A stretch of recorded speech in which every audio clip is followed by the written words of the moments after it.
Give me 10,000 Filipino soldiers, and I will conquer the world. General MacArthur. Located fairly off the coast of the colossal Asian landmass, in the Pacific lies the Philippines, a nation that mixes East and West, one with deep ties to Southeast Asia and striking similarities to Latin America. This archipelago, comprised of well over 7,000 islands, straddled across various latitudes of the tropics, is oftentimes ignored in the realm of geopolitics, as much of Southeast Asia is. Yet, its importance on the world stage is set to increase, both in terms of its local strategic standards as well as its global diaspora and influence. The Philippines have no bordering neighbors other than the fish, coral, and crustaceans that provide them with subsistence, a livelihood, and some of the richest biodiversity and most beautiful vistas on the planet. To the east lies the vastness of the Pacific, with the nearby sea being called the Philippine Sea. How original. To the west lies the South China Sea, of which it shares various coastlines with other nations such as Malaysia, Vietnam, Taiwan, and most of all the People's Republic of China. This region is set to be one of the great strategic flashpoints of this century, and we'll elaborate on it soon enough. To the north lies the other island nation of Taiwan, and to the south lies Indonesia, Malaysia, Brunei, and Papua New Guinea. Given the distance between these various nations separated by vast waters, the Philippines is in a relatively safe position regarding the difficulties involved in amphibious invasions. Granted, that's not to say that it has been protected in the past, as we're soon to find out given their history. Given its location at the Pacific Ring of Fire and the fact that the nation is composed of various volcanic islands, the country is unfortunately vulnerable to seismic activity via volcanoes, earthquakes, typhoons, and tsunamis. Its geography is both a blessing and a curse, as a near infinite coastline of multiple thousand islands can provide access to food, ports, abundance of resources, along with protection from outsiders. However, these islands also are very mountainous and dense with tropical rainforest, making infrastructure very expensive to build and even more expensive to maintain. This is also a nation that just can't simply rely on a railroad. Thankfully, the country does have some pretty impressive river systems that can be used to transport goods, people, and ideas, as well as to be used for hydroelectric power. Now let's move on to history. Various people groups settled these islands via rafts. These early inhabitants were more similar to the native peoples of Papua New Guinea and Australia than they were to most of the Filipinos today. Eventually, Austronesian peoples would reach the islands from mainland Asia, overwhelming most of them. These newcomers were the ancestors of most Filipinos today, and the original inhabitants only make up around 50,000 people. In many ways, Southeast Asia had a similar replacement of ethnic groups to that of the Americas and Australia, but thousands of years before. Perhaps enough time to forget about all the ugly baggage that comes along with it. These Austronesian peoples would live in societies of varying complexity, such as that of simple hunter-gatherer bands, along with chiefdoms and maritime city-states. The city-states would eventually come to contact with various peoples from East Asia and Southeast Asia, spreading Buddhism and Hinduism. China and India were far more advanced at the time, spreading their religion, economics, political, and technological influence through trade. The Majapahit, which I'm mispronouncing, was an empire located in what is now Indonesia, which would become the most powerful in Southeast Asia, spreading Hinduism and exerting control over some of the islands of the southern Philippines. However, that empire would eventually fall to the wayside as Islam would spread to what is now Indonesia, as well as the southwestern portions of Sulu in the Philippines. Interactions with Muslims would lead to a number of complex city-states in the south. However, these islands were still not unified into a cohesive whole. That was not until the Spanish arrived, led by the Portuguese explorer Magellan during the 1500s under the Spanish crown. During his world tour to circumnavigate the world, Magellan would eventually die in a battle at the Philippines, but would nonetheless set the stage for Spanish colonial rule. At this point, the Spanish had already taken up much of Central and South America, becoming the world's most powerful empire during the 1500s. They had spread Catholicism to much of the Philippines, and to this day, the country is one of the most steadfast Catholic nations on the planet, as Islam, Hinduism, and Buddhism have retreated into the backgrounds. Funny enough, the Philippines were once governed through Mexico City. This is because both of them were part of the Spanish Empire. However, Mexico would eventually get its independence, whereas the Philippines would stick to the Spanish a little longer. The Brits did capture Manila for a period of time during the Seven Years' War, but the Spanish eventually got it back, reinstating Catholicism and Spanish rule.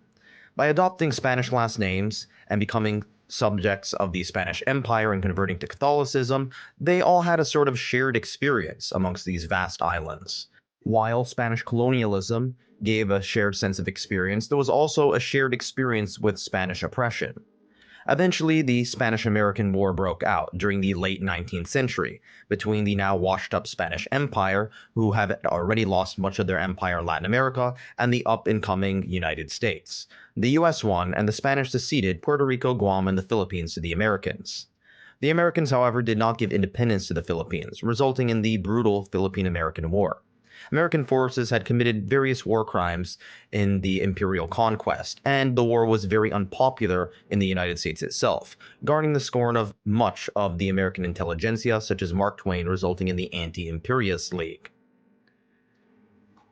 This shared struggle continued to create a shared sense of identity. Tagalog eventually became the lingua franca, and it eventually became part of their shared identity, even though there were countless other languages and local cultures on various islands. Unfortunately, the imperialism did not end there. In fact, a worse one was coming by that would make the Spanish and American ones look fairly benign: the Empire of Japan. After the bombing of Pearl Harbor, the Japanese had went on a mass imperialistic rampage, taking over various islands, including the Philippines. They had overwhelmed American and Filipino forces, and the Japanese committed some of the worst atrocities during the war, including the Bataan Death March and the Manila Massacre against predominantly Filipino soldiers and civilians. General MacArthur of the United States eventually fled to Australia and vowed to return to liberate the Philippines from the Japanese. Eventually, he did return, and a combination of Filipino, American, Australian, and funny enough, Mexican forces retook the islands. For their hard work and sacrifice, the Philippines got its independence in 1946 on the 4th of July, just like the USA. Despite the history of colonialism and exploitation at the hands of the United States, fighting against fascism together on the battlefield led to a sense of friendship between the Philippines and the Americans, especially given the fact that General MacArthur had a great deal of respect for Filipino soldiers. Eventually, the Philippines became an important ally during the Cold War and eventually became a key strategic partner in the Pacific Island region. To this day, the Philippines is the most pro-American culture in terms of online polling. Culture, I meant country. The independent country, however, would undergo struggles with corruption, instability, and authoritarianism. The Marcos regime was the most notable example of this. They were kleptocrats. However, when they eventually collapsed, the country did turn into a quasi-democracy. To this day, the Philippines is nonetheless still a developing country, struggling with widespread poverty in rural areas. However, it has made steady improvements. Nothing on par with Taiwan or Singapore or even Malaysia, but still improvements nonetheless. It is one of the top 40 economies on the planet, in part due to its resources and large population. The country is also a major exporter of some chemical and electronic parts, along with agricultural goods like various bio-oils, most notably coconut oil and tropical fruit, along with fish. However, rampant corruption and inequality continue to stifle the relationship between them and other nations, as well as their economic growth. The biggest factor for the nation is not so much its fisheries, coconut oil, or even its manufactured products, but rather its service sector. The Philippines has one of the largest diasporas in the world, predominantly composed of women, ranging from low-skilled jobs like maids to high-skilled careers like nurses. A massive number of sailors across the world are also Filipino. Not surprising given the maritime seascapes many of them are born and live around. You can find them in service sector economies all around the world: Southeast Asia, North America, Australia, the Middle East, the Gulf nations, and others. And these people end up bringing back remittances home. Many of them provide a cheap form of labor in these rich countries. However, the money they make gets sent back as remittances to the families back home, providing a foundation for a growing middle class. I don't want the stereotype, but Filipinos tend to have a reputation for being very friendly, also having strong English language skills, open-mindedness, and an all-around pleasing demeanor.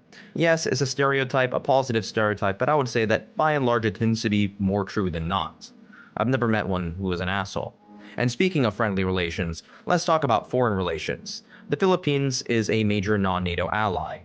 Unlike the North Atlantic Treaty Organization in Europe, which is multilateral, based off of mutual defense of over 30 nations, the Pacific Alliance, led by the US, is based off of a hub and spoke system, in which the United States is the hub, and the Filipinos, Japanese, South Koreans, Taiwanese, Australians, and New Zealanders are the spokes.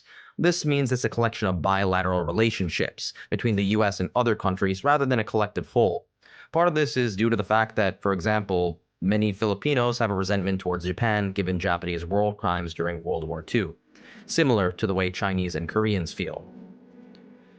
On the other hand, the relationship between China is fairly complex. On one hand, they have plenty of strong economic ties, including the Belt and Road Initiative.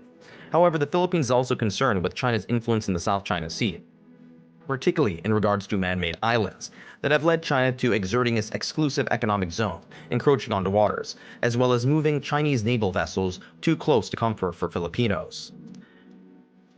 Chinese activity in the South China Sea has united the Philippines, Taiwan, Malaysia, and even Vietnam in opposition to China's flexing muscle. This could be the beginning of a Pacific version of the NATO treaty, in which these nations join others such as the US, Canada, Australia, New Zealand, Japan, and South Korea, and Taiwan. But who knows if this will really happen? We'll have to wait and see. Regardless of whether any of this happens, we'll have to be paying more attention to the Philippines. And there's one thing I know is that this country is going to be way more important in the future, and it's time we stop ignoring it. Thanks for watching.